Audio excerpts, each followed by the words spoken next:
মায়ে কেরাম যারা বাদাল আসর থেকে নিয়ে এই পর্যন্ত আপনাদের সামনে কথা বলেছেন, বিশেষ করে আমার পূর্বে অত্যন্ত চমৎকার কণ্ঠে আলোচনা করতেছিলেন আমাদের সকলের পরিচিত, আমার অত্যন্ত প্রিয় মানুষ, আমার ভাই হযরত মাওলানা মুফতি এহসান ইবনে মাসউদ রংপুরি সাহেব সহ যত উলামা হযরত এসেছেন, কথা বলেছেন, বলেননি, স্টেজে, প্যান্ডেলে, বিভিন্ন জায়গায় উলামা হযরত। আল্লাহ তাআলা প্রত্যেকের হায়াতে, সুস্থতায়, ইলমে, আমলে, জবানে, কণ্ঠে ভরপুর বারাকাহ দান করেন। আমরা বলি আমিন। আমার সামনে উপবিষ্ট এলাকার সর্বস্তরের মুসলমান ভাইয়েরা, বয়স্ক বাবারা, আমার সমবয়সী যুবক বন্ধুরা, স্নেহের ছোট ভাইয়েরা, পর্দার আড়ালের মা আর বোনেরা, আসুন আমরা সকলেই সর্বপ্রথম মহান রব্বে করিমের দরবারে কালিমাতুশ শুকর আদায় করি, যে মহান আল্লাহ তাআলা অত্যন্ত দয়া করে, মায়া করে, মহব্বত করে দুনিয়ার সকল অন্যায়, অশ্লীল, গুনাহের কাজ থেকে আমাকে আপনাকে বাঁচিয়ে রেখে কোরআনের মজলিস, হাদিসের মজলিস, উলামায়ে কেরামের মজলিস, ফেরেশতাদের মজলিস, দোয়া কবুলের মজলিস, গুনাহ মাফের মজলিস, সর্বোপরি জালিসুর রহমান, বেহেশতের বাগানে আসবার বসবার, কোরআন হাদিস থেকে আমি অদমকে কিছু বলবার, আপনাদেরকে শুনবার তৌফিক দান করলেন। এজন্যে দিল থেকে কালিমাতুশ শুকর আদায় করি, জোরে সুরে বলি আলহামদুলিল্লাহ। সম্মানিত সুধী, দীর্ঘ সময় আপনারা কথা শুনেছেন, লম্বা ধৈর্য আপনাদের হবে না, এজন্য লম্বা আলোচনা করব না, একেবারে সংক্ষিপ্ত আকারে নির্দিষ্ট একটা বিষয়ে কিছু কথা বলবো। মাহফিলটা যেহেতু মসজিদকে কেন্দ্র করে, এজন্য আজকে আমাদের বয়ানের বিষয় হলো মসজিদ। বলেন, বয়ানের বিষয় কি? আবার বলেন। মসজিদ সম্পর্কে আমরা তিনটা কথা বলবো। কয়টা কথা? তিনটা। এক নাম্বার, এই দাদা ভাই, এই যে ভাইয়া, এটা নামান, মনোযোগ দিয়া বয়ান শোনেন। মোবাইল দরকার নাই, দরকার আছে এই, এটা কি নাম জানো? ইসলাহি টিভি। হ্যাঁ, আমাদের ফুলপুরের ইউটিউব চ্যানেল ইসলাহি টিভি, ইউটিউবে সাবস্ক্রাইব করে নেবেন। এই আজকের বয়ান ইউটিউবে পাওয়া যাবে ইনশাআল্লাহ। তাহলে যেই কথাই বলতেছিলাম, আমরা মসজিদ সম্পর্কে কয়টা কথা বলবো? আমার সাথে কথা বললেন না? তিনটা। এক নাম্বার, মসজিদ কি? দুই নাম্বার, মসজিদে কি হয়? তিন নাম্বার, মসজিদে কি পাওয়া যায়? কয়টা কথা? এক নাম্বার, মসজিদ কি। দুই নাম্বার, মসজিদে কি হয়? বলেন, মসজিদে। তিন নাম্বার, মসজিদে কি পাওয়া যায়? এখন আমি যদি আপনাদেরকে জিজ্ঞেস করি যে বলেন তো মসজিদ কি, আপনারা বলবেন আল্লাহর ঘর। যদি জিজ্ঞেস করি মসজিদে কি হয়, বলবেন নামাজ হয়। যদি বলি কি পাওয়া যায়, বলবেন হুজুর মাঝে মাঝে জিলাপি পাওয়া যায়। আর কথা কয় না। এই তো উত্তর শেষ না? তাহলে তো বয়ান শেষ, চলে যায় না? চলুন আজকে আমরা এগুলো কোরআন হাদিস থেকে জানবো, এই তিনটা প্রশ্নের উত্তর। এক নাম্বার, মসজিদ কি? উলামায়ে কেরাম যারা এখানে আছেন ওনারা জানেন মসজিদুন এটা আরবি শব্দ, আর আরবি ব্যাকরণ মতে মসজিদুন শব্দটা ইসিম, ইসমে জরফ, জরফে মাকান।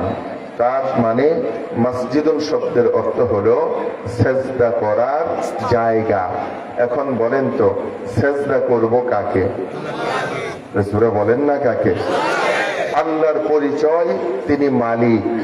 সেজদা করবে কারা? বান্দারা। কোন আমরা? আরে কথা বলেন না রে ভাই। কারা? আমাদের পরিচয়, আমরা গোলাম। তাহলে মসজিদ কি?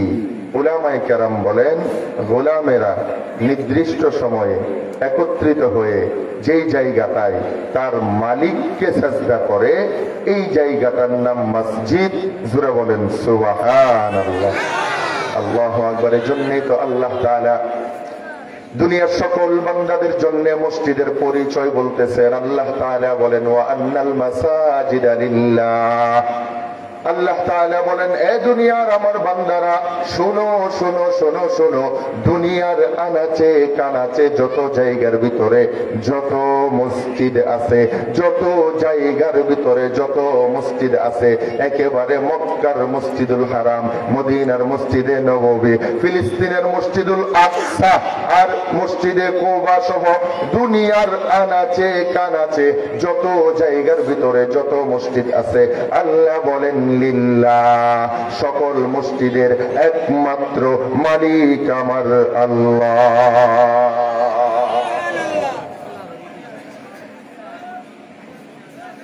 মশা উইরা যাইতে আমার সামনে, জানি ভাই জানি, তাহলে বাইরে যান, মাইক তলা লয়ে বাইরে যান, জানি আপনারা থাকলে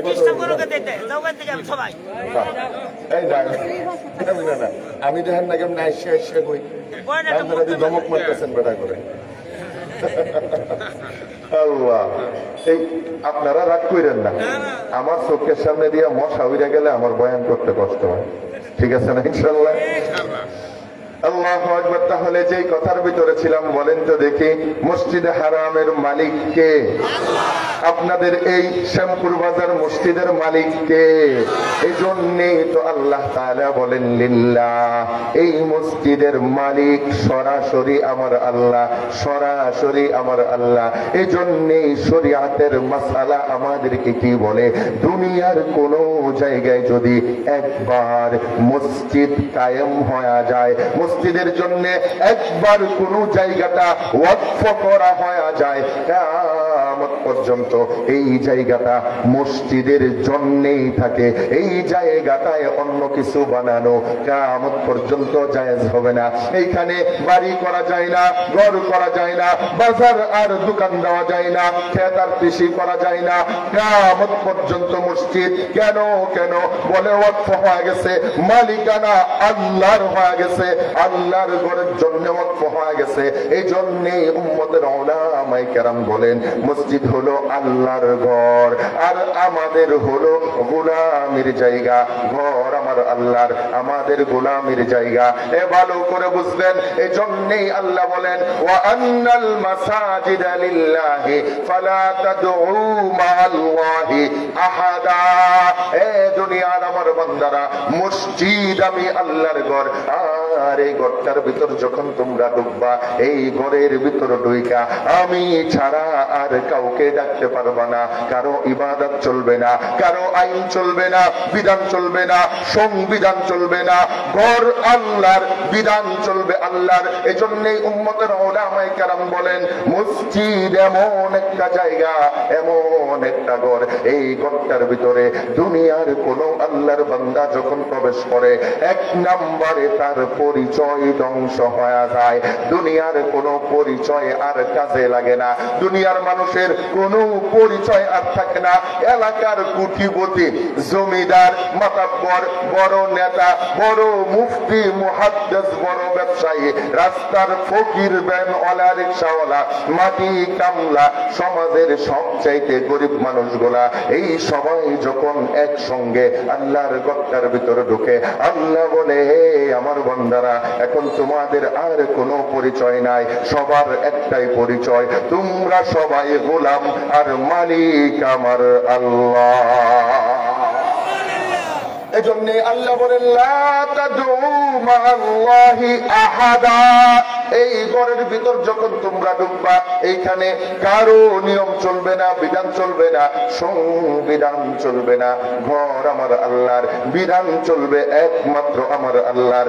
মাতাব্বরির জায়গা না, পণ্ডিতের জায়গা না, এইটা গোলামির জায়গা, গোলামির জায়গা।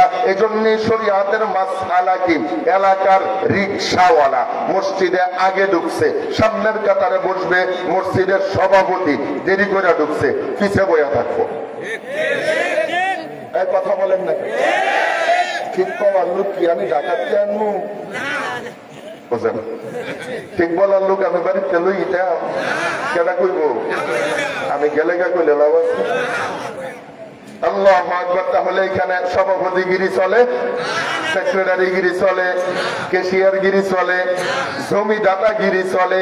বলে না না না না, এখানে শুধু গোলামি চলে, গোলামি চলে। এই জন্যেই উম্মতের উলামায়ে কেরাম বলেন, ঘর আমার আল্লাহর, বিধান চলবে আমার আল্লাহর। আর এই ঘরের সর্বোচ্চ সম্মানিত ব্যক্তি হলো ইমাম। এই ঘরের সর্বোচ্চ সম্মানিত ব্যক্তি হলো ইমাম। ঘর আমার আল্লাহর, সংবিধান চলবে আমার আল্লাহর। এই আল্লাহর ঘর থেকে আল্লাহ তাআলার নির্ধারিত সরদার ইমামের কথা মতো, আল্লাহর সংবিধান মতো আমরা যদি আমাদের সমাজ পরিচালনা করতে পারি, আমরা যদি আমাদের মহল্লা পরিচালনা করতে পারি, উম্মতের উলামায়ে কেরাম বলেন, তাহলে আল্লাহ প্রত্যেকটা মসজিদকে ওই মহল্লার হিদায়াতের মারকাজ বানায় দিবে। ওই মসজিদকে কেন্দ্র করে গোটা মহল্লা আল্লাহ হিদায়াত দিয়া দিবে। আজকে আমাদের সমাজে মসজিদের অভাব নাই। একটা মহল্লায় একাধিক মসজিদ আছে, একটা গ্রামে 6টা 7টা করে মসজিদ আছে। কপালে হিদায়াত নাই। কেন হিদায়াত নাই? কারণ আমরা মসজিদটাকে আল্লাহর ঘর বানাইতে পারি নাই, আল্লাহর কোরআনটাকে সংবিধান বানাইতে পারি না, ইমামকে আমাদের নেতা বানাইতে পারি না। ইমামরা বানাইছি গোলাম, আর মসজিদকে বানাইছি মাতাব্বরির জায়গা। এলাকার সবচাইতে দুর্বল জায়গা, যার নিজের ঘরেও দাম নাই, বউয়ে জুতা দিয়া ভাইরাই, ওইটাও মসজিদে আয়া পন্ডিতি করে। কথা বলেন না কেন? ইমামরা ধমক মারে। ইমামের কথা মতো বর্তমান মুসল্লি চলে না, মুসল্লির কথায় ইমামকে চলতে বাধ্য করা হয়। এই জন্য এই জাতির কপালে ঠাডা পড়ছে, হেদায়াত নাই। আপনারা কি আমার বাংলা আওয়াজ বুঝেন? তাইলে কোন তো দেখি, আপনারা বর্তমান সমাজে একটা কথাই প্রচলিত হয়ে গেছে, যার নাই কোনো গতি, আরে কথা কয় না, যার নাই কোনো গতি হ্যাঁ করে ইমামতি। কেন এই কথা খামাখা আসছে? বলে না না, সমাজের বাস্তব চিত্র এইটা। ইমাম একজন, তার চাকরিদাতা হয়েছে 1000, এই একা গুলাম, মালিক সাজ্জা হয়েছে 1000 টাকা। এলাকার মালিক আমলা, এটা ইমামরা ধমক মারে। আমরা কথা শুনুন না, কে আমরা কি টেহা দেই না? ঠিক আমরা তো ঠিক আছে, সাইজি বালা না।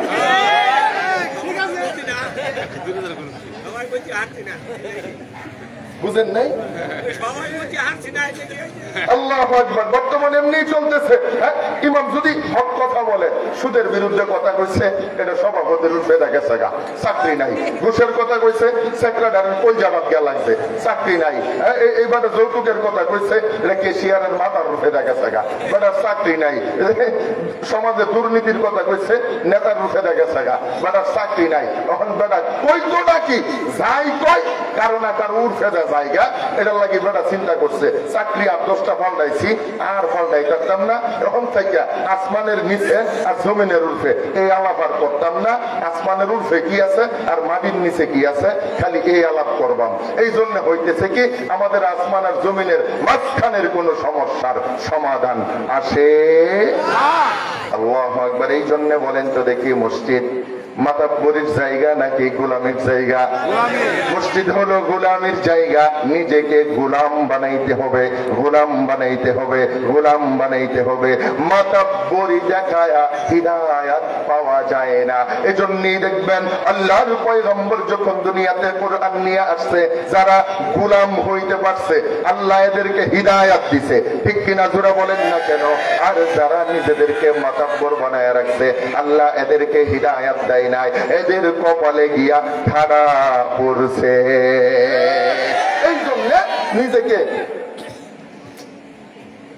ঠিক মিল্লা কইতে হইব। এই হকবারে হকজন কইয়া ডিস্টার্ব করুন যেত না, প্যান্ডেলের বাইরে মানে ঠিক।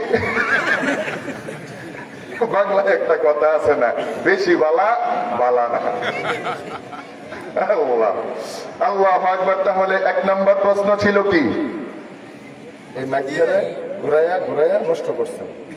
প্রথমে বলছি বসছি, আপনারা দূরে সরাইছি, আর লড়াই না। এই একটা সারাই লড়াইছে, এখন আপনারা লড়াইতেছেন। কমিটিরা এখন ওয়াজ করবা, আমি বলছি সাউন্ড ঠিক আছে, আপনি দূরে যান, আবার না নাড়াচাড়ার কি আছে? দেখছিস আল্লাহ ঠিক করেন, সাউন্ড বাড়ান। আল্লাহ আল্লাহ, আপনি যান গাই। আরে ভাই উঠেনছে আপনারা যাতে এলাকাত না দেখে। এই এদিকে আসেন, ডিস্টার্ব করেন না যেন। কই জানি আসছিলাম আমি? তাহলে মসজিদকে কি বানাইতে হবে? গোলামীর জায়গা। বলেন মসজিদ কিসের জায়গা? এইখানে গিয়া কোনো মাতাব্বরি চলবে না, হাউমাউ কাউকাউ হট্টগোল, কোন ধরনের কোন আলাপচারিতা। এই জন্য মসজিদে ঢুকলে দুনিয়াবি কথা বলা, আরে জোরে কর না, যাবে না। মানে কি? হারাম। হারাম।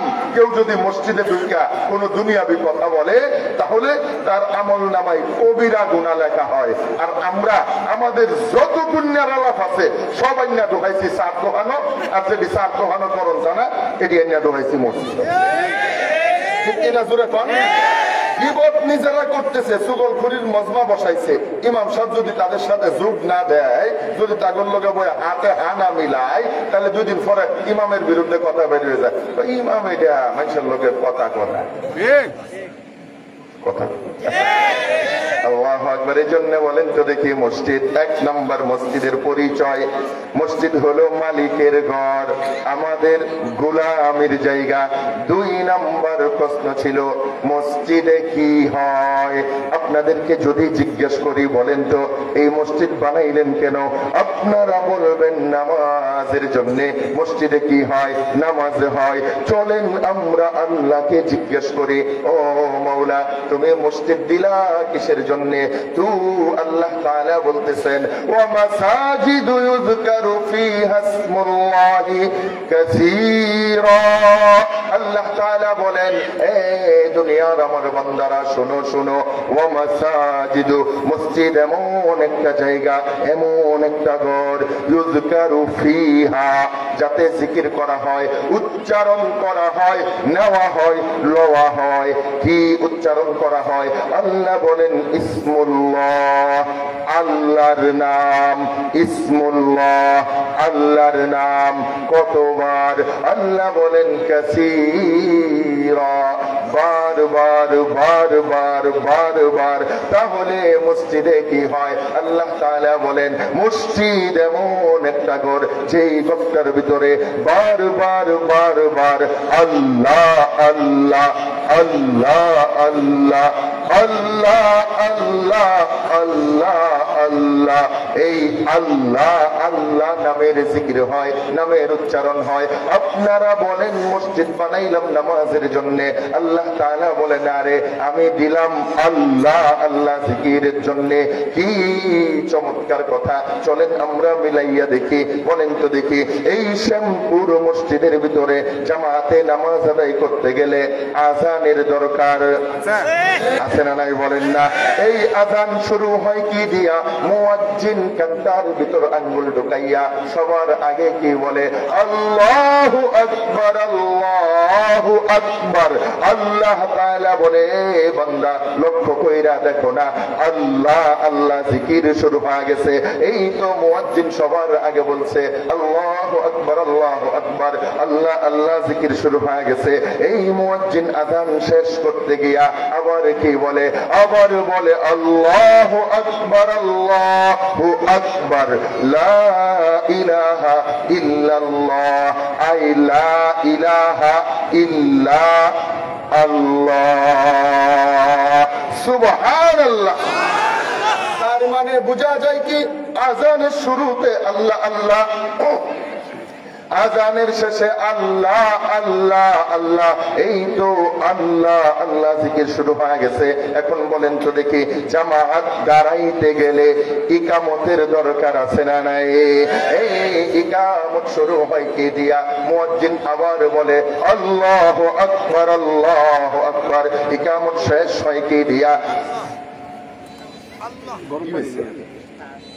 না না কিচ্ছু লাগবে। এই এটা কে? বসেন, কিচ্ছু লাগলো না। আসেন না গেছেন গা? কই জানি আসছিলাম? মাশাআল্লাহ, আপনারা তো শ্রোতা বিরাট ভালো। হ্যাঁ, ওয়াজের দড়ি ছাড়ে না। আমি হালুয়াঘাটে কানে গেছি গেছি, আমি কই আসলাম, পরে এক বুড়া বেটা হুজুর স্টেজের উপরে আসলো। আল্লাহু আকবার। তাহলে যেই কথার ভিতরে ছিলাম, এই ইকামত শুরু হয় কি দিয়া? মুয়াজ্জিন আবার বলে আল্লাহু আকবার, আল্লাহু আকবার। ইকামত শেষ হয় কি দিয়া? আবার বলে আল্লাহু আকবার, আল্লাহু আকবার, লা ইলাহা ইল্লা।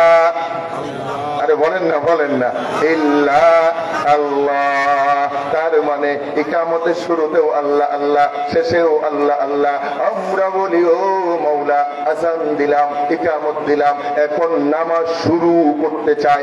আল্লাহ বলে না রে আমার বান্দা, এমনি এমনি করতে পারবা না, আবার আমার নাম উচ্চারণ করো। এই জন্যই তো আমরা আল্লাহু আকবার বইলা নিয়ত বাঁধি তিলাওয়াত করলাম। আমরা বলি ও মাওলা, এখন রুকু করতে চাই। আল্লাহ কই এমনি এমনি পারবা না, আবার আমার নাম উচ্চারণ করো।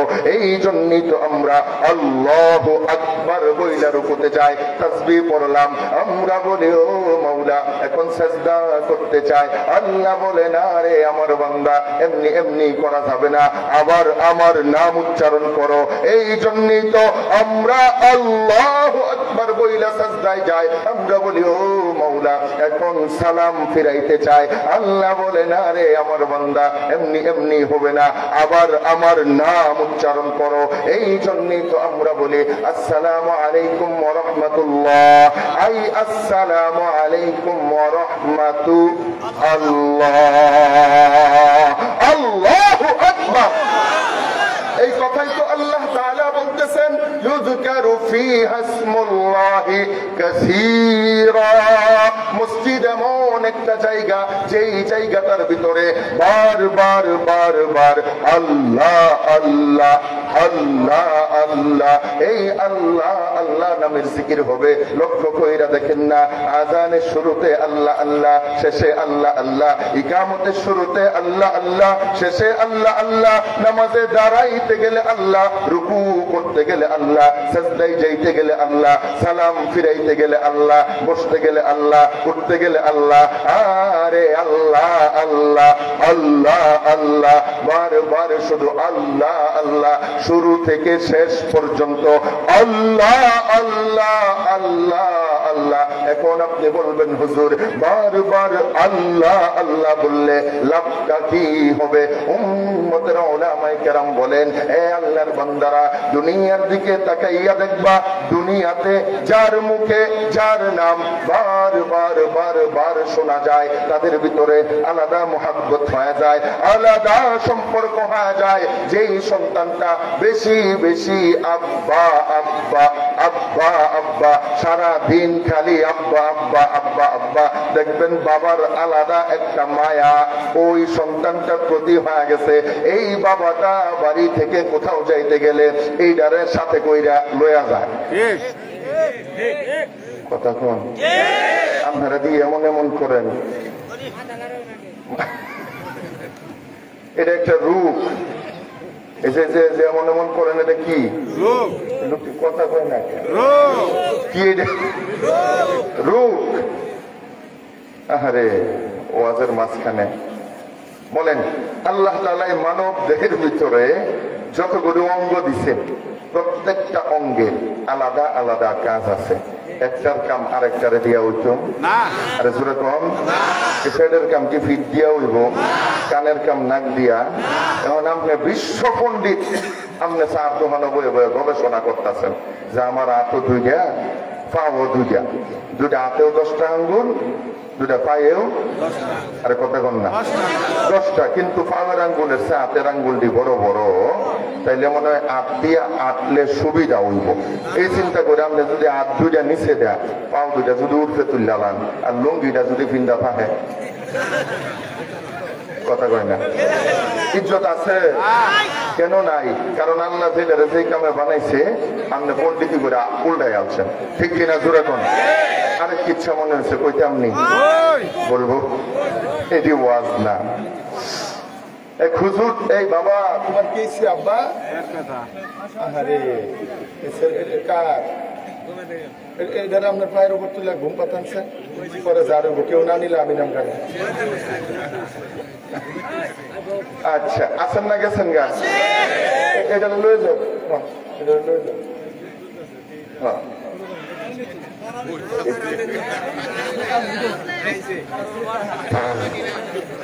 হ্যাঁ আসেন না গেছেন গা? কই আসলাম? এই হুজুর রাস্তা দিয়ে যাইতেছে, হঠাৎ করে দেখে রাস্তার পাশে যে চায়ের টং দোকান আছে, এই দোকানত দাঁড়ায়া দাঁড়ায়া একজনে চা খাইতেছে বাওয়াত দিয়া। এইরকম ভদ্রলোক এই শ্যামপুর এলাকার আর কথা কন না, কি এত বড় শিক্ষিত হইছে যে তার জানা শোনায় তারা জানোয়ার বানায় আলাইছে। সব দিছে আর খালি এই বইতে রাজি না। ডাইনারটা থিবিরিরা লইছে আর চাড়া লইছে বামা, তো স্টাইল মেরে মেরা খাইতেছে। আছে না না এরকম? তো এটা এমন স্টাইল করে খাইতেছে। এখন হুজুরে দেখছে আরে আমার মুসলমান দেশে মুসলমানই তো মনে হইতেছে, এটা রসুলের সুন্নাতের খেলাফ করতেছে। কারণ খাবারের গুরুত্বপূর্ণ দুইটা সুন্নাহ, খাবার বসে খাওয়া, খাবার ডান হাতে খাওয়া, ঠিক কিনা জোরে না? এটা খাইতেছে খারোয়া খারোয়া, খাইতেছে বাম হাত দিয়া। হুজুর দৌড়াইয়া গেছে, গিয়া বলছে ভাইজান আপনি একটু কষ্ট করেন, কষ্ট করে চাটা একটু বসে বসা ডাইন হাত দিয়া খান। এখন কিন্তু কথাটা খুব খারাপ, আর কথা কয় না খারাপ না, বালা কন না? এই বালা কথা কি সবার কাছে ভাল লাগে? কুত্তার ফেরো কি ঘিউ অসময়? এই জন্য দেখবেন উলামায়ে কেরামের ভালো কথা সব সময় সবার কাছে ভালো লাগে না। উলামায়ে কেরাম যখনই অন্যায়ের বিরুদ্ধে তাদেরকে সুন্দর করে সমাধান দিছে, তাদেরকে হেদায়েতের কথা বলছে, তখন তারা হুজুরগর পিছেটা বাঁশ দোহায়াত হয়ে দিচ্ছে। ঠিক কিনা জোরে বলেন না? আমরা হাজার বার কইছি, পায়ে ধরে কইছি মূর্তি বানাইস না, বানাইস না, বানাইস না, ভাস্কর্য বাংলাদেশে বানাইস না। যেই দেশের মানুষ পেঁয়াজ কিনতে গিয়া কান্নাকাটি করে, যেই দেশের গরিব কুরবানি ছাড়া এক পিস গোশত খাওয়ার ক্ষমতা রাখে না, ওই গরিব দেশের গরিব জনসাধারণের ট্যাক্সের কোটি টাকা খরচ কইরা বাবার জন্য ভাস্কর্য আর মূর্তি বানাইস না। শুনে নাই আমরা না করার কারণে আমগরে বাঁশ ঢুকাইয়া জেলখানার ভিতর নিয়ে হয়ে দিছে। আল্লাহর কি ফয়সালা, হে আমগরে বাঁশ দিছেন, আল্লাহর বাঁশের জাপ দেয়া দিছে। একটা কঞ্চা বন্ধ কাটছে না, কঞ্চাটি সহজ আছে। আর ঠিক কিনা জুড়ে বলে, এই জন্য বলে সব সময় বেশি বোঝা বাধা না। ঠিক এখনোই এমন এমন তারই নয় সিওয়াজ করবা। বলেন সব সময় বেশি বোঝা ভালো না। উলামায়ে কেরাম কোন দলের না, বলেন উলামায়ে কেরাম কোন দলের না। উলামায়ে কেরাম সবার, তারা যখন কথা বলে মুসলিম উম্মার লাভের জন্য কথা বলে, রাষ্ট্রের কল্যাণের জন্য কথা বলে। যখন যেই দল আসবে অন্যায় করবে, উলামায়ে কেরাম তার বিরুদ্ধে বলবেই বলবে, বলবেই বলবে। এই দায়িত্ব উলামায়ে কেরামকে আল্লাহ দিচ্ছেন, আল্লাহর রাসূল দিয়া দিচ্ছেন। আমরা ছিলেন কইছি, যখন যদি কেউ খারাপ করে এটি রেখে আমরা ছাইড়া দেব নাকি? বুঝেন নাই কথা? তাইলে আমরা কোন দলের বিরুদ্ধে বলি না, আমাদের কথা হলো কোরআনের পক্ষে, অন্যায়ের বিপক্ষে। আপনারা কি ভাস্কর্যের পক্ষে না বিপক্ষে? মূর্তির পক্ষে না বিপক্ষে? এখন যদি নতুন দল আয়া গোটার মূর্তি বানাইবার চায়, এটার বিরুদ্ধে আমাদের প্রতিবাদ আছে না নাই? এটি যেমন বাঙ্গা ঘুরায় ফেলায় দিচ্ছে তৌহিদি জনতা, ওটিরও বাঙ্গা নিয়ে ডাস্টবিনে ফেলায় দেওয়া হবে ইনশাআল্লাহ। কই জানি আসলাম, বালা কথা ভাল লাগে না। এটা যে হুজুরে কইছে যে চাটা বইয়া বইয়া ডাইনার দিয়া খা, এই বালা কথাটা হের কাছে ভাল লাগছে না। কি হুজুরে ধমক মারছে, হুজুর উল্টা পাল্টা ফতুয়া বাজি করুন না যে, ফতুয়া কি করুন না যে, বাজি করুন না যে। হুজুররা বলে ফতুয়ারে বাজি করে, উল্টা পাল্টা ফতুয়া বাজি করেন না যে। ডাইনা তো আপ বামা তো আপ একটা দিয়া খাইলে হয়, এই হুজুররা উল্টা ওয়াজ করে আসছে। এই এলাকা তো দেখবেন এমন কিছু মুসল্লি আছে, ইমাম সাহেব শুক্রবার জুমাত বয়ান করে, এই চার দোকানে বয়ে বয়ে হুজুরের ভুল ধরে। আছে না নাই? আছে না নাই? এটা হচ্ছে হেই বিশ্ব পণ্ডিত, তো ডাইনা তো হাত বামা তো হাত একটা দিয়া খাইলি ওই। কারণ হুজুরও তো হুজুর, আমার মতো সুঙ্গা মৌলবী না। তো হুজুর এটারে কইছে, ভাই তাইলে আপনি একটা কাজ করেন, আপনার কষ্ট করিয়া মাথাটা নিচে দিয়া পাও দুটা উপরে দিয়ে একটু খারণ, আমি গরম গরম চাটা আপনার নিচের মুখ দিয়ে ডালি। কথা বোঝেন আর এই লোক কি কয়, গরম গরম চাটা নিচে আর একটা মুখ আছে না নাই? এখন তো এবার রাগ উঠছে, হুজুর মানুষ আপনার মুখ খারাপ, নিচের মুখ কি খাওনের মুখ? হুজুরে কয় সমস্যাটা কি? তোর উর্ফের ডাও মুখ, তোর নিচের ডাও মুখ, একটা দিয়া ডাললি তুইল। কয় না, দুটা মুখ হইতারে, কিন্তু দুটাতে খাওন যাইতো না, খাওনের মুখ উর্ফে আর নিচের ডা সারনের মুখ। হুজুরে কয় এতক্ষণে তুই লাইনে আইসস, আল্লাহ তোরে মুখ দিছে দুইটা, আতো দিছে আর কথা কয় না, এই জন্য আল্লাহ তোরা ডাইনাত দিছে, ডাইনাত দিয়া উপরের মুখ দিয়া খাবি, আর বাম হাত দিছে নিচের মুখ দিছে, নিচের মুখটা ছাড়ার পরে বাম হাত দিয়া ডল্লা সাফ করবে। আয় ঠিক কিনা জোরা বলেন না? তার মানে বোঝা যায় কি, ডাইনাতের কাম বাম হাত দিয়া চলেনি, এই মোহের কাম নাক দেয়া, নাহের কামটা কান দেয়া। এখন বলেন আল্লাহ কথা বলার জন্য কি বানাইছে? চিন্তা করার জন্য কি বানাইছে? মাথা দিয়ে কথা কন যাইব, মুখ দিয়া চিন্তা করুন যাইব, নাম ফেরা দি মাথা দিয়ে কথা কন। এই ঠিক কোনের সময় এলে যে মাথা দিয়ে ঠিক কই আলাম, এটা কোন রূপ? যারা যারা মাথা দিয়ে ঠিক কইবেন, আপনি চা কেমনে খাবেন আপনি চিন্তা করে দেখেন। আল্লাহ, তাহলে আর মাথা লড়াবেন? ঠিক বলা এটা কিসের কাজ? মুখের কাজ। এটা আপনার চাকরি, সময় মতো ঠিক কওয়া, এটা আপনার কি? এই চাকরি কেটা দিছে? আরে আমি দিলাম না, মাত্র আল্লাহ দিচ্ছে। আল্লাহ, আপনারা আছেন না গেছেন গা? আল্লাহু আকবার। তাহলে যেই কথার ভিতরে ছিলাম, গভীর দিল দিয়া বুঝতে হবে, যেই সন্তানটা বারবার আব্বা আব্বা আব্বা আব্বা করে, দেখবেন বাবা বাড়ি থেকে বাইরে গেলে এইটারে সাথে কইরা নিয়ে যায়, বাজারে গেছে এইটারে নিয়ে গেছে, খেতে গেছে এইটারে আইলের উপর বসায় থইছে, পুকুরে নামছে এইটারে কাঁচারে বয়া থয়ে দিছে। ঠিক কিনা জোরা বলেন না? কেন কেন কেন এইটাকে নিয়ে যায় কেন? তো বাবা উত্তর দেয়, এইটা যে বারবার আব্বা আব্বা বইলা ডাকে, তার মুখে আব্বা ডাক শুনতে বড় মজা লাগে, আলাদা মহব্বত হয়ে গেছে। যেই সন্তানটা বারবার আম্মা আম্মা আম্মা আম্মা করে, দেখবেন এই ছেলেটা যদি একটু সময় বাড়ির বাহিরে চইলা যায়, মা বারবার তাকায় দেখে আসতেছে কিনা আসতেছে কিনা। মায়ের কাছে বাড়ি খালি খালি লাগে। কেন কেন? ওই যে ওইটা যে বারবার আম্মা আম্মা বইলা ডাক দেয়, এইটার প্রতি আলাদা দয়া হয়ে গেছে, মায়া আর মোহাব্বত হয়ে গেছে। যেইটা বেশি বাইয়া বাইয়া করে, দেখবেন ভাইয়ের আলাদা একটা টান ওইটার প্রতি থাকে। যেই সাইন ছাড়া বেশি নেতা নেতা নেতা নেতা লিডার লিডার করে, দেখবেন লিডার এলাকায় আসলে সবার আগে ওই সাইন ছাড়ারে ফোন দেয়। আরে কথা বলেন না কেন? এই মা থালারানির রূপ গেল না। আল্লাহ সবার আগে ওই সাইন ছাড়ারে ফোন দেয়। কেন ফোন দেয়? কয় বারবার ডাক শুনতে শুনতে আলাদা মোহাব্বত হয়ে গেছে। আরে ওলামায়ে কেরাম বড় আজীব কথা বলেছেন। কি কথা? কয় কেউ যদি কারো নাম দইরা ডাক দেয়, নামের মালিক গার ঘুরায়া ডাকনেওয়ালার চেহারার দিকে তাকায়। এই শ্যামপুর বাজারে বাজারের দিনে কেউ যদি মাঝখানে দাঁড়ায়া আব্বাস আলী বইলা জুড়ে চিৎকার মারে, বাজারে যদি 100টা আব্বাস আলী থাকে, সবাই গাড়টা ঘুরায়া তাকাবে, আমার নামটা লইল কেডা? ঠিক কিনা জোরা বলেন না কেন? এখান থেকেই উম্মতের উলামায়ে কেরাম বলেন, বান্দা যখন দুনিয়াতে বারবার বারবার আল্লাহ আল্লাহ আল্লাহ আল্লাহ বইলা ডাকতে থাকে, তো আল্লাহ ওই বান্দার প্রতি আলাদা একটা মোহাব্বত হয়ে যায়, ভালোবাসা হয়ে যায়, সম্পর্ক হয়ে যায়, আলাদা দয়া আর মায়ার নজর পইরা যায়। বান্দা যখন দুনিয়াতে দাঁড়াইয়া আল্লাহকে আল্লাহ বইলা ডাক দেয়, উম্মতের উলামায়ে কেরাম বলেন, আমার আল্লাহ আরশে আজিমের ভিতর বৈশা দয়া আর মায়ার নজর দিয়া ওই বান্দার চেহারার দিকে তাকায়া থাকে।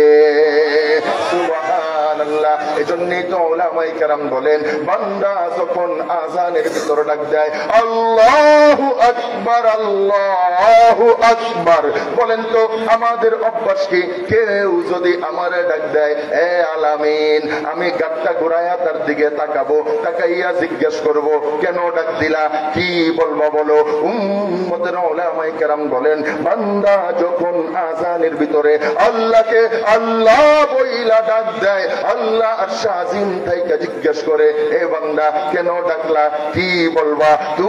আমরা বলতে থাকি ও মাওলা নামাজের তৌফিক চাই। আল্লাহ বলে যারে আমার বান্দা তুরে আমি নামাজের তৌফিক দিয়া দিলাম। উলামায়ে কেরাম বলেন যে আযানের ভিতর আমার আল্লাহকে ডাক দেয়, আল্লাহ তারে নামাজের তৌফিক দিয়া দেয়। এজন্যই দেখবেন মাঝে মাঝে ইমামের জামাত ছুটলেও মুয়াজ্জিনের জামাত ছুটে না। ঠিক না? আপনারা কি আমার ওয়াজ বুঝেন? ঠিক কোন নাকি আপনারা? মাঝে মাঝে ইমাম জামাতে আসতে পারে না, কিন্তু মুয়াজ্জিন ঠিকই জামাতে নামাজ পড়ে। কেন কেন? ওই যে আযানে ডাক দিছে আল্লাহু আকবার আল্লাহু আকবার, তো আল্লাহ নামাজের তৌফিক দিয়া দিছে। আজকে আমাদের কপালে নামাজ নসিব হয় না কেন? আমরা আযানের ভিতরে আল্লাহকে আল্লাহ বইলা ডাক দেই না। মসজিদে আযান চলতে থাকে, আমরা বয়া বয়া বিড়ি টানি। কথা বলেন না কেন? মসজিদে আযান চলতে থাকে, হ্যাঁ দোকানে বয়া বয়া চা খায় আর নাচানাচি দেখে, গান দেখে, সিনেমা দেখে, ছবি দেখতে থাকে। কখন আযান হয় তার কোনো খবরও নাই, তার কোনো খবরও নাই। এই জন্যেই কেউ যদি নামাজি হইতে চায়, এক নম্বরের আমল হলো আযানে আল্লাহকে আল্লাহ বইলা ডাক দেওয়া। এখন আপনি বলবেন হুজুর তাইলে তো এটা মুয়াজ্জিনের কাজ, মুয়াজ্জিন তো ডাক দিবে। আল্লাহর পয়গম্বর বলেন না না না না, আযান মুয়াজ্জিনের কাজ না, সকল ঈমানদারের কাজ। আযান মুয়াজ্জিনের কর্ম না, সকল ঈমানদারের কর্ম। এই জন্যই শরীয়তের মাসআলা হলো আযানের শব্দ যদি কোনো ঈমানদারের কানের ভিতর ঢুকে তার উপরে আযানের জবাব দেওয়া ওয়াজিব। ঠিক কিনা জোরা বলেন না কেন? আযানের জবাব দিতেই হবে, দিতেই হবে। ইচ্ছাকৃত যদি কেউ না দেয় কবিরা গুনাহ হবে। ঠিক কিনা জোরা বলেন না কেন? তাহলে বোঝা যায় কি আযান এইটা সবার কাজ, মুয়াজ্জিনেরও কাজ, মুসল্লিদেরও কাজ, পুরুষদেরও কাজ, নারীদেরও কাজ। সুবহানাল্লাহ। খালি বেজ্ঞানের জন্য আযানের জবাব দেওয়া ওয়াজিব, দিতেই হবে, না দিলে কবিরা গুনাহ। এখন আযানের জবাব কেমনে দিবেন?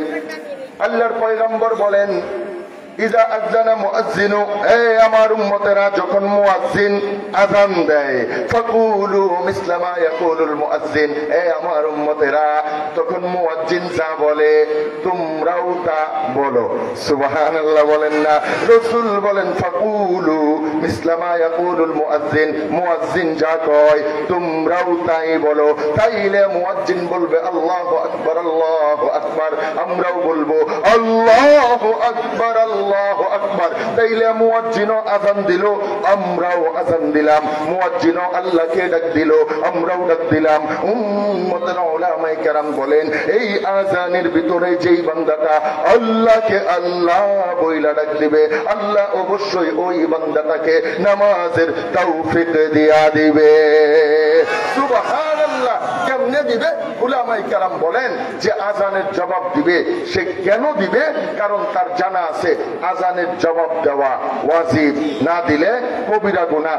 এই বয়সে আযানের জবাব দিতেছে তো আল্লাহ ভিতরে ডাইলা দিবে এই আযানের জবাব দেওয়া ওয়াজিব, কবিরা গুনার বয়ে তুই আযানের জবাব দিলি, নামাজ পড়া তো আমি আল্লাহ ফরজ কইরা দিছি। ঠিক ঠিক কিনা জোরে কোন না কেন?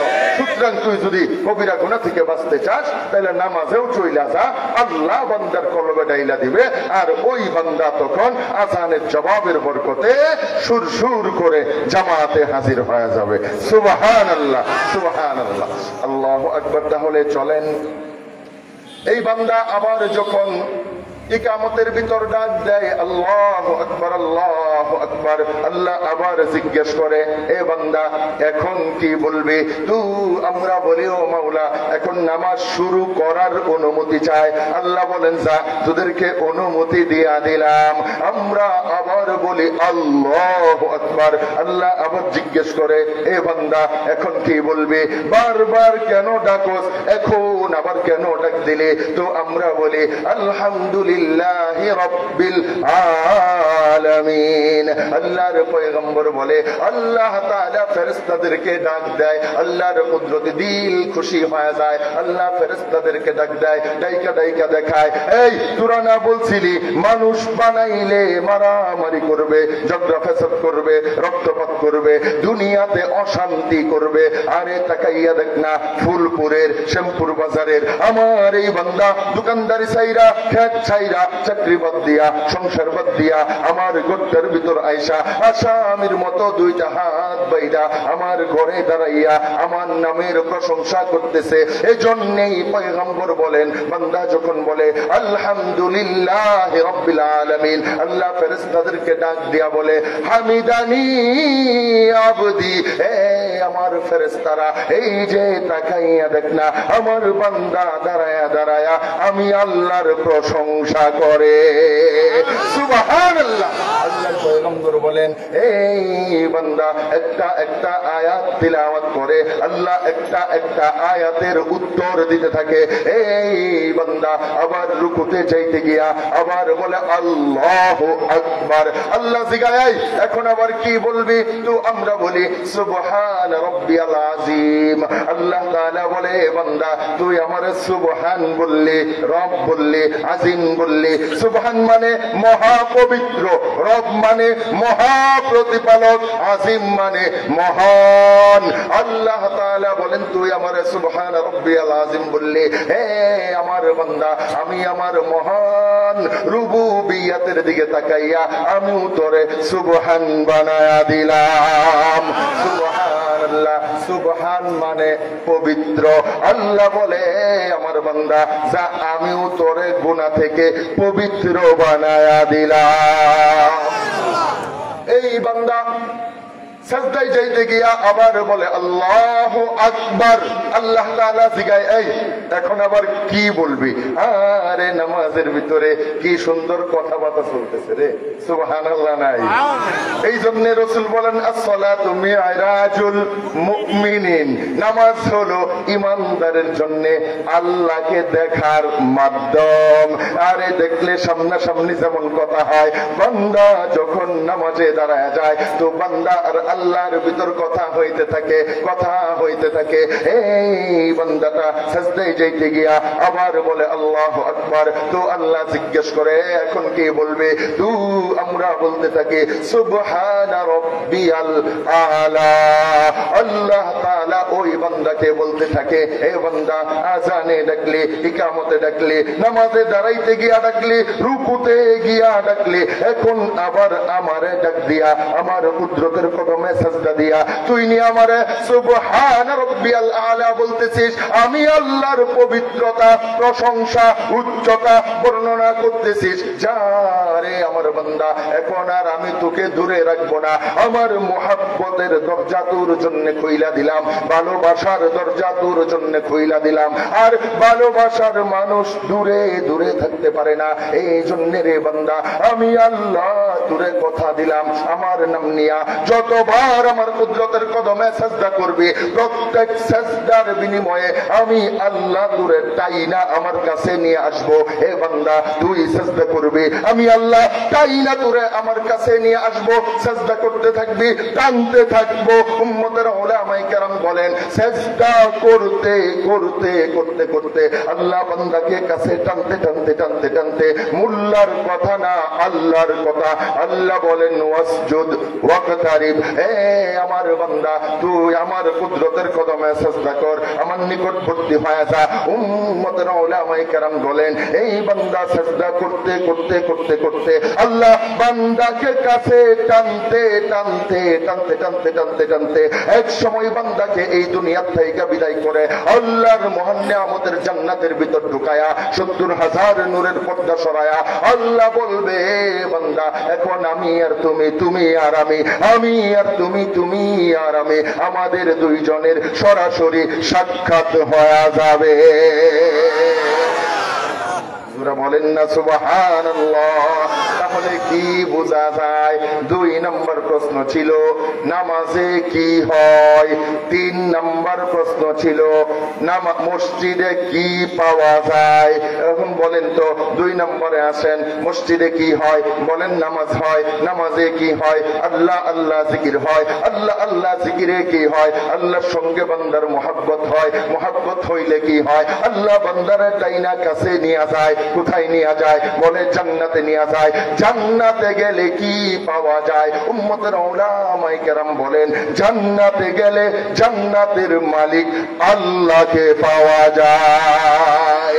সুবহানাল্লাহ, সুবহানাল্লাহ, আল্লাহু আকবার। তাহলে বলেন তো মসজিদে কি পাওয়া যায়? ১ নম্বরে বলেন জান্নাত পাওয়া যায়। জান্নাত পাওয়া যায়। কথাইরা দিতাম জোরে জোরে কথা বলেন। বলেন মসজিদে কি পাওয়া যায়? জান্নাত পাওয়া যায়। জান্নাত পাওয়া যায়। এই জন্যেই আমাদের মুরব্বীরা বলতেন মসজিদ হলো জান্নাতের গাড়ি। সুবহানাল্লাহ। এজন্যই মুরব্বীরা বলতেন মসজিদ হলো জান্নাতের গাড়ি। আরো জোরে কর। এখন আপনি আমাকে প্রশ্ন করবেন হুজুর জান্নাতে যাইতে কি গাড়ি লাগবে নাকি? আমরা বলি হা হা হা হা, গাড়ি ছাড়া জান্নাতে যাওয়া সম্ভব না। কেন কেন? গন্তব্য যদি দূরে হয় হাইটা যাওয়া যায় না, দৌড়াইয়া যাওয়া যায় না, বাহন লাগে, বাহন ছাড়া যাওয়া যায় না। এইখান থেকে হাইটা ফুরফুর গেছেন গা, মমিসিংহ গেছেন গা, হাল্লাঘাটও গেলেন গা, এই জন্য কক্সবাজার আইটা যাবেন গা। আর কথা কন না, তেতুলিয়া আইটা যাবেন গা। কেন হাইটা যাওয়া যাবে না? ওইখানে গেলে গাড়ির দরকার, বাসের দরকার। কেন কেন? গন্তব্য অনেক দূরে। এখন বলেন তো কক্সবাজার না বাস দিয়া গেলেন গা, এই জন্য সৌদি আরব বাস দেওয়া যাবেন গা। তাহলে ওই না গেলে কি লাগবে? বিমান লাগবে। এখন সৌদি আরব না বিমান দিয়া গেলেন গা, এই জন্য কি চাঁদের দেশে বিমান দিয়া যাওয়া যাবে? কয় না না, ওইখানে গেলে রকেট লাগবে। কেন লাগবে? কই গন্তব্য যত দূরে হয় গাড়ি তত উন্নত হওয়া লাগে, দ্রুত গতির হওয়া লাগে। আমাদের গন্তব্য তো জান্নাত, আমরা জান্নাতে যাইতে চাই। তাহলে বুঝতে হবে জান্নাত কত দূরে। আল্লাহ বলেন কুল নাহবিতু মিনহা জামিয়া। আল্লাহ বলেন ইহবিতু মিনহা, হে আদম হাওয়া তুমি তোমার সন্তানদেরকে নিয়ে আমার এই জান্নাত থেকে নেমে যাও। এইখান থেকে মুফাসসিরিনগণ বলেন জান্নাত আছে উপরে, আমরা আছি নিচে। আমরা জান্নাত থেকে নেমে নিচে চলে আসছি। আমরা আছি নিচে, জান্নাত আছে উপরে। কত উপরে? এই শ্যামপুর এলাকার বড় জঙ্গলের বড় বাঁশের ঝাড়ের লম্বা বাঁশের মাথায় উঠতে লাফ দিলে সোজা জান্নাতে গিয়ে পড়বেন। তাইলে আল্লাহ যে কইলো নাইমা যাও, জান্নাত যে উপরে, এটা কত উপরে? ফুলপুরে গিয়া বাংলালিং এর টাওয়ারে উঠে লাভ দিলে সোজা জান্নাতুল ফিরদাউসে গিয়া ঢুকবেন। আরে কথা কই না? তাইলে আল্লাহ যে বললেন জান্নাত আছে উপরে, এই জান্নাত কত উপরে বোঝা দরকার, জানা দরকার। এই জন্যই বিজ্ঞান বলে যে দুনিয়াতে আছি, পৃথিবীতে আছে, এই পৃথিবী নামক গ্রহটাতে দাঁড়াইয়া উপর দিকে তাকাইলে যেই সূর্যটাকে একটা রুটির মতো মনে হয়, থালার মতো মনে হয়, এইটা ছোট্ট রুটিও না, থালাও না, অনেক বড়। কত বড়? বলে যেই দুনিয়াতে দাঁড়ায় রইছো, পৃথিবীতে দাঁড়ায় রইছো, এই পৃথিবী থেকে ওই থালার মতো সূর্যটা 13 লক্ষ গুণ বড়। সুবহানাল্লাহ। গোটা এই পৃথিবী নামক গ্রহটার চাইতে 1 গুণও না, 100 গুণও না, 1000 গুণও না, 1 লক্ষ গুণও না, 13 লক্ষ গুণ বড়। জোরে কোন সুবহানাল্লাহ। আল্লাহু আকবার কইবেন, এত ছোট দেখা যায় কেন? উলামায়ে কেরাম বলেন দূরত্বের কারণে। কিসের কারণে বলেন? দূরত্বের কারণে। অনেক দূরে, কত দূরে? বিজ্ঞানীরা কয় 9,80,00,000 মাইল দূরে। 9,80,00,000 কথা কয় না, মাইল দূরে। এত দূরে ওই সূর্য। এই সূর্যের একটা ছোট্ট উপগ্রহ হলো আমাদের এই পৃথিবী। এই সৌর জগতের সামান্য একটা অংশ হলো আমাদের পৃথিবী। এই সৌরজগতের মতো কত হাজার কোটি সৌরজগৎ এই মহাশূন্যের ভিতর আছে। দুনিয়ার কেউ বলতে পারবে না। উম্মতের বিজ্ঞানীরা বলে অন্তত 10,000 কোটি নক্ষত্র নিয়ে একটা গ্যালাক্সি হয়। এই গ্যালাক্সি নিজের কক্ষপথে ঘুরতে এই মহাশূন্যের ভিতরে এমন কিছু অন্ধকার গর্ত আছে। বিজ্ঞান যেটাকে বলে ব্ল্যাক হোল, অন্ধকার গর্ত। এই গ্যালাক্সি 10,000 কোটি তারকা নিয়ে ঘুরতে যখন ব্ল্যাক হোলের মুখের কাছে চইলা যায়, ছোট বাচ্চা চকলেট মুখে দিয়া যেমনে গিলা ফালায়, 10,000 কোটি তারকাকে ওই ব্ল্যাক হোলটা চকলেটের মতো গিলা খায় ফেলে, আর খুঁজা পাওয়া যায় না। আপনি বলবেন হুজুর বানাইয়া বলেননি। না না না না না, এইটা মোল্লার কথা না, আল্লাহর কথা। এই ব্ল্যাক হোলের কথা আল্লাহর কুরআনের ভিতর আছে। এজন্যই তো আল্লাহ বলেন লা উকসিমু বিমাওয়াকিন নুজুম ওয়া ইন্নাহু লাকাসামুন লাউ তা'লামুন আযীম। আল্লাহ বলেন লা উকসিমু, হে আমার বান্দারা আমি আল্লাহ কসম খাইতেছি, শপথ করতেছি। কিসের শপথ করতেছে? আল্লাহ বলেন বিমাওয়াকিন নুজুম। আলেম যারা বুঝবে, নুজুম নাজমুনের বহু বচন। নাজমুন মানে একটা তারা, আর নুজুম মানে অসংখ্য অগণিত তারকা। আল্লাহ বলেন বিমাওয়াকিন নুজুম, এমন জায়গার কসম খাইতেছি যেই জায়গাটায় অসংখ্য অগণিত তারকা হারায়া যায়। আল্লাহ কয় ইন্নাহু লাকাসামুন লাউ তা'লামুন আযীম। হে আমার বান্দারা আমি আল্লাহ কত বড় জিনিসের কসম খাইছি তোমরা যদি বুঝতা। তার মানে এত বড় জিনিসের কসম খাইছি, যদি বুঝতা তাইলে বুঝতে পারতা ওই জিনিসটা কত বড়। আধুনিক জ্যোতির্বিজ্ঞানের আবিষ্কারে এখন আমরা বুঝতে পারি আমাদের আল্লাহ কত বড় জিনিসের কসম খাইছে। এই রকম ব্ল্যাক হোল মহাশূন্যের ভিতরে কত হাজার কোটি আছে, দুনিয়ার কেউ বলতে পারবে না। এই সব আছে কোথায়? আল্লাহ বলেন ইন্না যায়্যানাস সামাআদ দুনিয়া বিজিনাতিনিল কাওয়াকিব।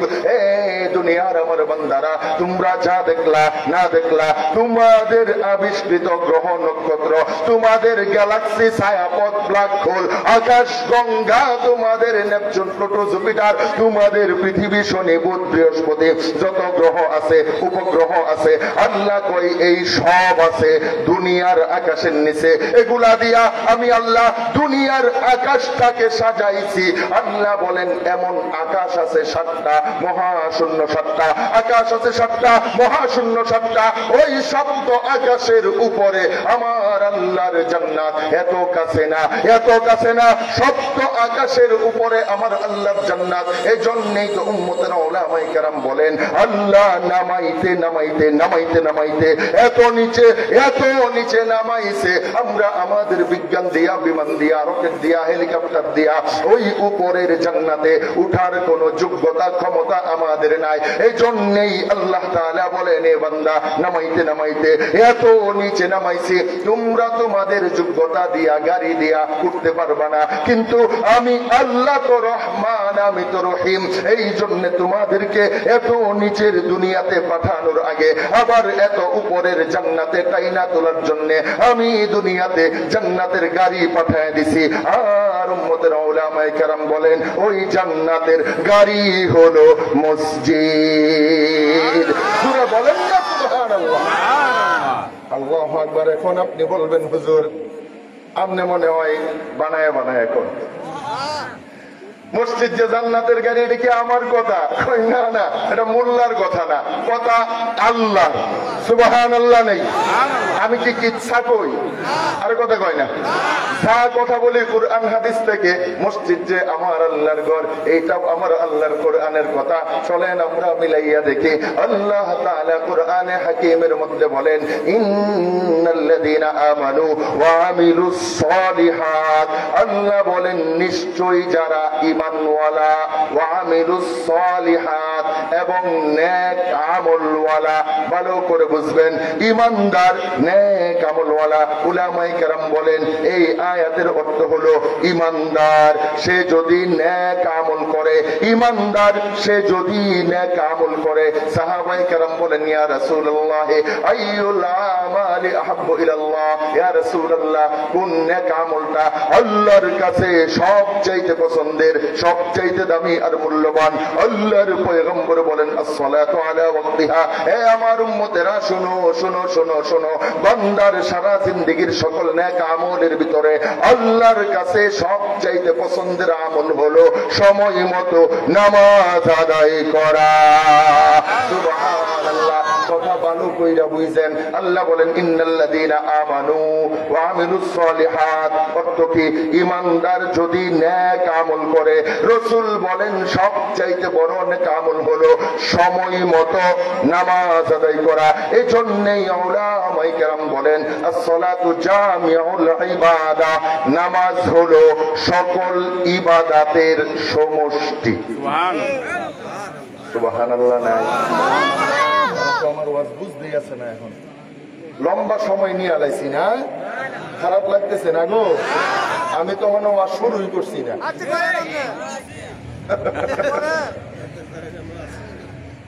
আল্লাহ আল্লাহ, আর 11 মিনিট আছে। কয় মিনিট? কথা কয় না? 11 মিনিটের ভিতরে শেষ করলাম। আল্লাহু আকবার। এদিকে আছেন না গেছেন গা? এজন্যই রাসূল বলেন, উলামায়ে কেরাম বলেন as-সালাতু জামিউল ইবাদা, নামাজ হলো সকল ইবাদতের সমষ্টি, সকল ইবাদতের মূল হলো নামাজ। নামাজ এমন একটা ইবাদত, এই ইবাদতে অনেক ইবাদত পাওয়া যায়। চলেন না দেখে। আল্লাহর রাসূল বলেন আফদালুজ যিকরি তিলাওয়াতুল কোরআন, আফদালুল ইবাদাতি তিলাওয়াতুল কোরআন। কোরআনের তিলাওয়াত সর্বোত্তম ইবাদত। সুবহানাল্লাহ বলেন না? এখন বলেন তো নামাজে তিলাওয়াত আছে না নাই? জিকির আজকার করা একটা ইবাদত। সুবহানাল্লাহ, আলহামদুলিল্লাহ, লা ইলাহা ইল্লাল্লাহ, আল্লাহু আকবার। এই জিকির একটা ইবাদত, নামাজে জিকিরও আছে।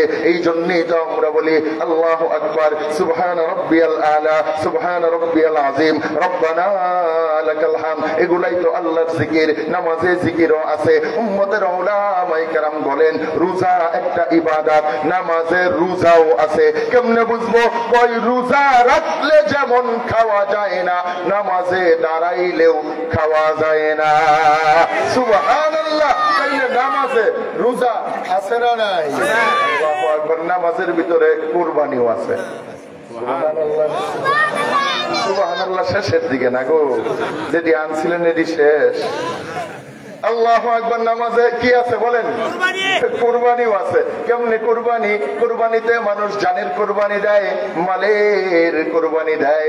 দোকানদার দোকানদারি করে, আজান হয়ে গেছে, দোকান ফালায়া মসজিদে চলে আসছে, দোকান কুরবানি দিয়া দিছে। সুবহানাল্লাহ। নাই আল্লাহর বান্দা ক্ষেত লাগাইতেছিল, আজান দিয়া দিছে, ক্ষেত ছাইরা মসজিদে চলে আসছে, নিজের কৃষি কুরবানি দিয়া দিছে। পরিবারের সঙ্গে বসেছিল, আজান হয়েছে, সন্তান বিবি ছাইরা মসজিদে চলে আসছে, পরিবার কুরবানি দিয়ে দিছে। নামাজের কুরবানিও আছে। বোঝা যায় কি নামাজ হলো সকল নেক আমলের সমষ্টি। আর আল্লাহ তাআলা বলেন ঈমানদার যদি নেক আমল করে, এইখান থেকে উলামায়ে কেরাম বলেন ঈমানদার যদি অন্তত সময় মতো নামাজ আদায় করে, অন্তত সময় মতো নামাজ আদায় করে, আমার আল্লাহর ওয়াদা, আল্লাহর ঘোষণা, কানাত লাহুম জান্নাতুল ফিরদাউসি নুজুলা। আল্লাহ বলেন আমার ওই বান্দার মধ্যে দেরি হবে, আমি আল্লাহ তাকে জান্নাতুল ফিরদাউসে ঢুকাইতে দেরি করব না।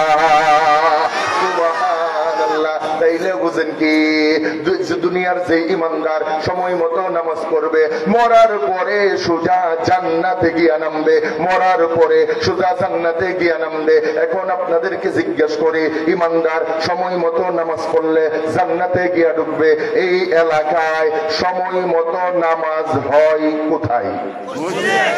আরো জোরে গন্না গা। তাইলে এতক্ষণের ওয়াজে কি বুঝলেন? ইমানদার যদি সময় মতো মসজিদে ঢুকে, ইমানদার যদি সময় মতো মসজিদে ঢুকে, মরার পরে জান্নাতে গিয়া নামবে। সুবহানাল্লাহ। তাইলে মসজিদ জান্নাতের গাড়ি। আরো আস্তে কোন? আবার বলেন মসজিদ জান্নাতের গাড়ি। এখন আপনি বলবেন হুজুর গাড়ি গাড়ি তো মনে হয় না, ঘরের মতো লাগতেছে, ঠিক কিনা জোরে কন্যা কেন? উলামায়ে কেরাম বলেন দেখতে ঘরের মতো, চরিত্র গাড়ির মতো। সুবহানাল্লাহ। নাই রে, আরে আরে লোকটি ওয়াজ শুনবার চাইতেছে না। এটা উঠছে কেটা? আরে মুরব্বী উঠতেন না, সে কেউ উঠলে আমার লইয়া উঠতে যাবেন। হুজুর আমিও যাইতেছি গান থামায়। আছেন না গেছেন গা? বলেন দেখতে কিসের মতো? ঘরের মতো, চরিত্র। আবার বলেন না, আপনারা কি আমার কথা বুঝেন? মসজিদ যে জান্নাতের গাড়ি, দেখতে ঘরের মতো, চরিত্র গাড়ির মতো। আপনি বলবেন হুজুর কেমনে কেমনে? এই জন্যে উলামায়ে কেরাম বলেন দুনিয়ার গাড়ির চরিত্র কি? কই গাড়িতে একটা হেল্পার থাকে, একটা সুপারভাইজার থাকে, একটা ড্রাইভার থাকে। গাড়িতে উঠতে কোথাও যাইতে গেলে ভাড়া লাগে, গাড়ি চলার জন্য একটা রাস্তা লাগে, ঠিক কিনা জোরা বলেন না কেন? এগুলা গাড়ির চরিত্র। হেল্পার আছে, ড্রাইভার আছে, সুপারভাইজার আছে, ভাড়া দেওয়া লাগে, রাস্তা লাগে। উম্মতেরা উলামায়ে কেরাম বলেন এই জান্নাতের গাড়িতেও হেল্পার আছে, ড্রাইভার আছে, সুপারভাইজার আছে, ভাড়া দেওয়া লাগে, এইটা চলার একটা রাস্তা আছে। দুনিয়ার গাড়ির সঙ্গে মিলাইয়া দেখেন না, হেল্পার, হেল্পারের কাজটা কি? ডাকাডাকি করা, ডাকাডাকি করা, ডাকাডাকি করা। আল্লাহ গিয়া দেখবেন ডাক শুরু করছে, এ উত্তর আব্দুল্লাহপুর, মহাখালী, বনানী, খিলকেত, ডাকতেছে ডাকতেছে। ধারা আইসা আবার ডাকে, নাগলা আইসা আবার ডাকে, ফুলপুরে আবার ডাকে, তারাকান্দায় আবার ডাকে। তার কাজ ডাকাডাকি করা, ডাকাডাকি করা।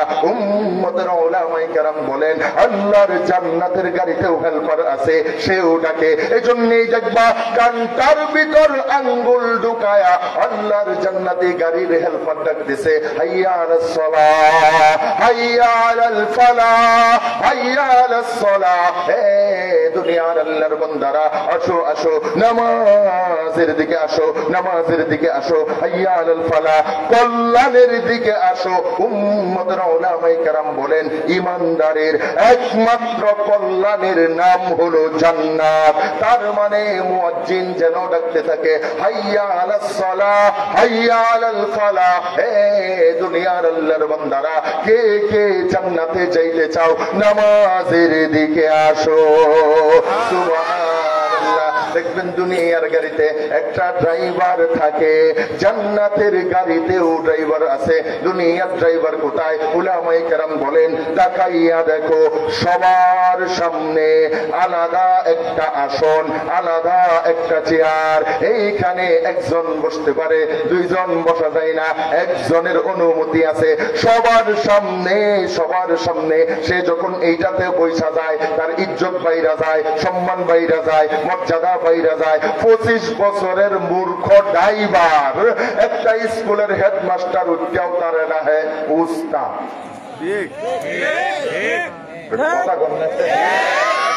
এটা বিশ্ববিদ্যালয়ের প্রফেসর উঠতেও কি কয়? উস্তাদ বাড়াই। আরে কথা কয় না? এই লোকটি মই যাচ্ছে, কথা কয় না কে? 6 মাস ধরে চলতেছে, আমারটা ভাঙ্গে না, আপনারটা ভাঙ্গেছে। আরে গলাটা আছেন না গেছেন? আল্লাহু আকবার। তাহলে যেই কথার ভিতরে ছিলাম ভালো করে বুঝেন। ড্রাইভার যখন এই চেয়ারটাতে বসে তার ইজ্জত বাইরা যায়, সম্মান বাইরা যায়।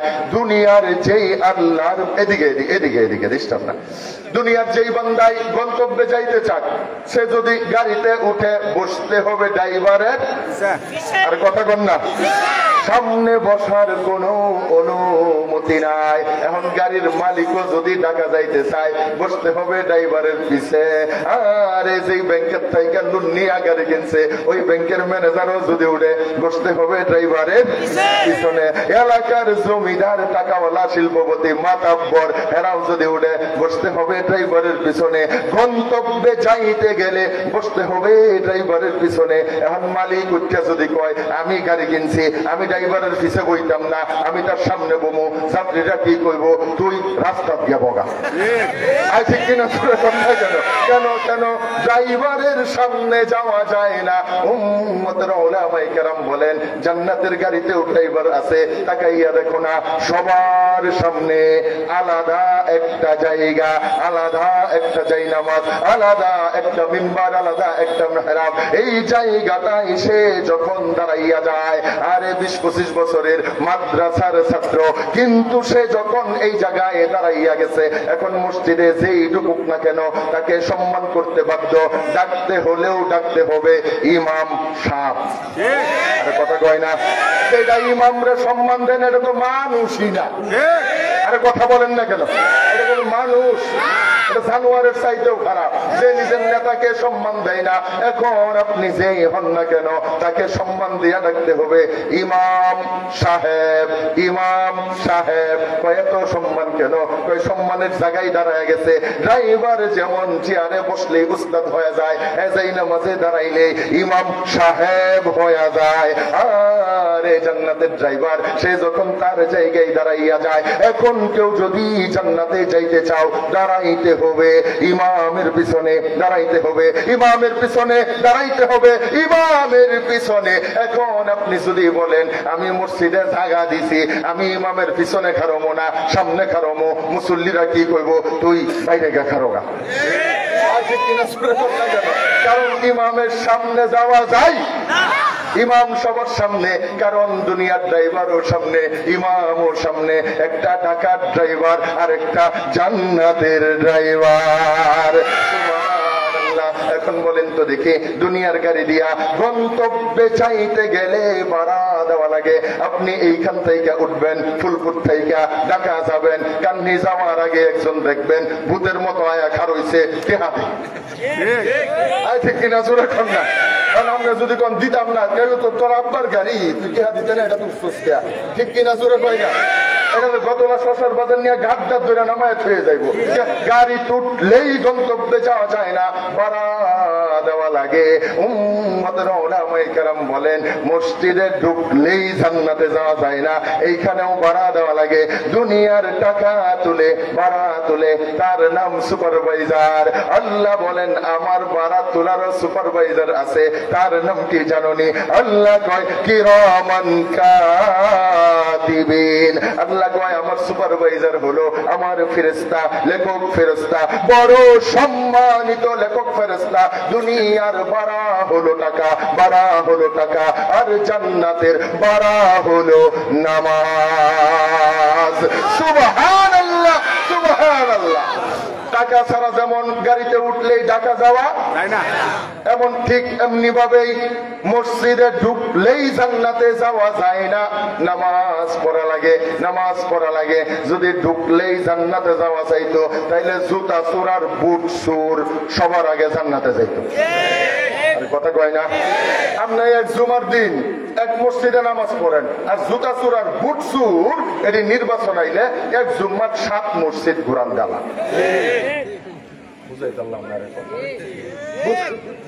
তার মানে কি মসজিদে ঢুকলেই জান্নাতে যাওয়া যাইব? যদি ঢুকলেই যাওয়া যাইতো তাহলে এই যে ব্যাটারি চোর, সোলার চোর, মসজিদের লাইট চোর, ফ্যান চোর, এটি সবার আগে জান্নাতে যেত। কারণ এটি হক রাইতে 8-10টা মসজিদও দায়িত্ব পালন করে। ঠিক কিনা? এরকম না কেন? তার মানে বোঝা যায় কি দুনিয়ার ভাড়া হলো টাকা, আর জান্নাতের ভাড়া হলো আর জোরে বলেন না, পড়া হলো নামাজ। এখন দুনিয়ার গাড়ি চলতে গেলে রাস্তা লাগে, চলতে গেলে রাস্তা লাগে। রাস্তা কি দিয়া বানাইলাম? ইট দিয়া, সিমেন্ট দিয়া, পিচ দিয়া, পাথর দিয়া, এগুলা দিয়া রাস্তা বানাইছি। আল্লাহ কয়ে আমার বান্দারা এইটা দুনিয়ার রাস্তা না, দুনিয়ার গাড়ি না, জান্নাতের রাস্তা, জান্নাতের গাড়ি। এই রাস্তা তোমরা দিলে হবে না, এই জন্য আমি আল্লাহ গাড়ি পাঠাইছি, রাস্তাও বানায় দিছি। ওই রাস্তা কি? উম্মতের উলামায়ে কেরাম বলেন ওই জান্নাতের রাস্তা হলো 30 পারা কুরআন। সুবহানাল্লাহ। ওই জান্নাতে যাইতে মনে চাই কি চাই না? কার কাছে চাই? দুই হাত তুলে আল্লাহকে দেখান। নারায়ে তাকবীর, নারায়ে তাকবীর। আল্লাহ আমাদের সকলকে জান্নাতের জন্য কবুল করেন। আর জোরে বলেন আমিন। নামান। এখন আপনাদের কাছে ছোট্ট প্রশ্ন, আমার ভালো করে বুঝেন। দুনিয়ার গাড়ি মাঝে মাঝে এটার টায়ার ফুটে গেছে গা, কথা কয় না, চাক্কা ব্যস্ত হয়ে গেছে গা, হ্যান্ডেল ভেঙে গেছে গা, ফ্যানটা খের খের করে, ইঞ্জিনটা গের গের করে, তেল নাই, মোবিল শেষ হয়ে গেছে গা। এখন বলেন তো দেখি এইটা লইয়া কি ডাহা যাওন যাইব? কয় না না, নষ্ট গাড়ি লয়ে যদি রাস্তা দিয়ে ছুটি এটা ফুল ভরগিয়া ব্রিজ ভেঙ্গিয়া নিচে পড়বো, ঠিক কিনা জোরে কয় না? তার মানে গাড়ি দিয়া গন্তব্যে যাইতে গেলে গাড়ি মেরামত করা দরকার, গাড়ি মেরামত করা দরকার। উম্মতের উলামায়ে কেরাম বলেন এই মেরামত করবে কারা? গন্তব্যে যাইতে চাই যারা বলেন না। আপনি বলবেন যে হুজুর দুনিয়ার গাড়ি তো মালিক এইটা হাতে ঠিক করে, মালিকে বাপের জমি বেচা দেয়নি, আমরা যেটি দেই এটিটা ঠিক করে। আরে কথা কয় না, আমরা যা দেই আমাদের টাকা, যাত্রীদের টাকা দিয়া গাড়ি মেরামত করে। উম্মতের উলামায়ে কেরাম বলেন জান্নাতের গাড়িও মাঝে মাঝে এইটাও মেরামতের দরকার। বাথরুম নাই, ওযুখানা নাই, মেহমান আসলে বসার ব্যবস্থা নাই, বারিন্দা নাই, প্লাস্টার উঠে গেছে গা, ফ্যান গের গের করতেছে, কারেন্ট বিল বাহি পইরা রইছে, ছাদ ঢালাই দিতে হবে, টিন সুয়া সুয়া পানি পড়তেছে। কয় এই বাঙ্গা গাড়ি নিয়া তোমরাও জান্নাতে যাইতে পারবে না, বড় রিস্ক। তাইলে মেরামতের দরকার। মেরামত করবে কারা? মেরামত করবে কারা? উম্মতের উলামায়ে কেরাম বলেন জান্নাতে যাইতে চায় যারা, ঠিক কিনা জোরে বলেন? তাইলে মেরামত করবে কারা? জান্নাতে যাইতে চায় যারা। আপনারা কেউ জান্নাতে যাইতে চান? কাটা কাটা চান? আল্লাহকে দুই হাত তুইলা দেখান। নারায়ে তাকবীর। তাহলে এতগুলো মানুষের ভিতরে আমার ভাই রংপুরি ভাই উনি অনেক টাকা নিছে, আমার যে ডাহাতে আনছেন, আমার একটা আক্কু, আমার একটা অধিকার আছে না নাই? আজ জোরে বলেন আছে না নাই?